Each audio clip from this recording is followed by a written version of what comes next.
Hi everyone, Greenthony Grass Tano here, the internet's busiest music nerd. And I'm here to talk about Apple Music, which I have done in numerous videos so far, relating to not only the music streaming business model, but also Taylor Swift and the whole kind of beef thing she had going on with them for a minute. But this video is more personal, more directly relating to me, and I guess I'm just here to say that coming this October 3rd, once my Apple Music 3-month free trial is over, I will be paying for Apple Music. And no, not because they came to my house and they held me down at gunpoint and said that if you don't pay for this service, Anthony, we will kill you and we will kill your family. Though I'm sure that's written into Apple's terms and services somewhere. No, I'm paying for the service because I want to. And it's for a handful of reasons. One, I think the app, which it's already iTunes, it's just Apple Music worked into the iTunes app, is pretty fast and efficient. Previously, with other music streaming platforms, I have had issues with their apps and with their websites running a little slow, so I actually like the speed and efficiency that I am able to sort of stream music off of the Apple Music platform when new albums do come out.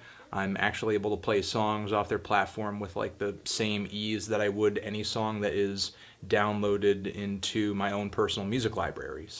And on top of that, I actually have access to a huge music library. And I guess I'm guaranteed to sort of have access to records once they immediately come out, which is nice because when records come out, I want to hear them because I review them.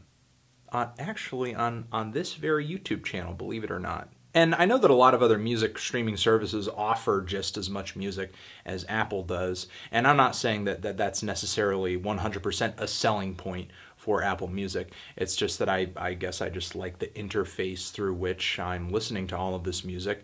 And actually over the past several months that I've been using Apple Music, there have been records that I got a hold of on Apple, sort of listening to them before I was actually even able to hear them on Spotify, which I was pretty happy about. So for me, those are kind of the basic necessities, I guess, and the fact that they do have some really nice and creative playlists that they pull together and curate on the platform. That's a really good bonus. I actually found the playlists on Apple Music to be kind of eclectic once you actually dig into them. And then they actually made some cool recommendations to me too, like some cool deep cuts lists of bands that I really, really love, like LCD Sound System and Liars, as well as Tim Hecker too. So it's actually cool to see a music streaming service that seems like it's really pinpointed on the tastes of the person using it. That's nice. That's nice. That's a nice thing. Though I will say the radio stations on Apple Music, you know, when you click onto the pop station or the reggae station or the whatever station, some of the picks can be a little generic, I will say. It does seem like the picks are made sort of with the idea in mind that we need to appeal to the most general idea of a reggae listener, for example, possible, rather than bringing something kind of eclectic to the table. Though I guess in a way the playlists kind of make up for that, and it's good to see that side of the music listening spectrum represented in a music streaming service. Often it really isn't on a lot of music streaming services. I mean, I've been using Spotify for months and months and months and months and months, and not once was I ever interested in any playlist that they put in front of my face. But, you know, as soon as I hopped onto Apple Music, I was like, what, cool thrash metal playlists? Yeah, give me that shit. Give me that shit. So I like the way the app works, even though it did kind of mess up my app on my phone when I downloaded Apple Music. It was not messed up, but it was a totally different app, and there was a bit of a learning curve there, which is going to turn some people off, understandable. And if you don't have an iPhone and you're on like an Android or something like that, you probably won't have much interest in it either.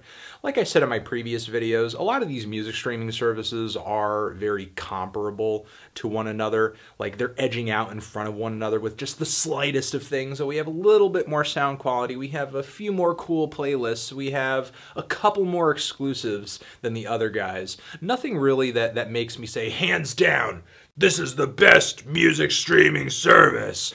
But given that I've already got one of these, and doing this is like my profession, it makes sense for me to be subscribed to some kind of music streaming service, since I'm consuming so much music on a regular basis so that I can hop on camera and report on it. So that's essentially why subscribing to a music streaming service makes sense for me. Does it make sense for you? I don't know. And if it does, which platform is most compatible for you? Which one is most convenient for you? And yeah. And I do want to say that just because I'm subscribed to a service now, I'm planning on continuing with Apple Music. It doesn't mean that I'm not going to be buying music. It doesn't mean that I'm not going to be supporting artists and supporting labels. It doesn't mean that I don't care about physical mediums anymore. It's just that I'm sort of in a position where doing this is convenient. Doing this is easy. Doing this means that I'm going to be able to get a review out faster, or I'm not going to have to worry about where I'm going to hear a record, or what quality is it going to be in, or whatever. Or if one of you are recommending a record to me and you're like, hey Anthony, I really want you to hear this new album, it's great, yada yada yada, I can immediately jump onto here and give it a try. I don't have to, sort of worry about scrounging through the internet to find it. I can just pop over here and it's there. However, even though I'm subscribing to this service, it'll sort of be interesting to see how many people end up sticking with Apple Music come this fall. I know that this situation makes sense for me, but a lot of people aren't really in my position and might not be into paying the $10 a month that Apple Music asks for, or any music streaming service really, especially with services like Spotify out there offering what they offer for free. Though I have heard some rumors here and there, just rumors, that they might consider doing premium, just premium, so that people can, pay that monthly fee and hear all the music that they want on that Spotify platform. And Spotify isn't a bad service. I mean, I've used it for a long time. It's just that I just prefer the Apple Music app, and I was just impressed with the playlists and impressed with the curation, and I just figured services like these are really the future, whether they are paid or free. This is how people want to consume music now, which is why I'm here saying, well, I might as well, take the plunge, hop on a service, and this is the service I've decided to go with. Transition, have you become a streaming platform shill like myself and decided to give in to streaming?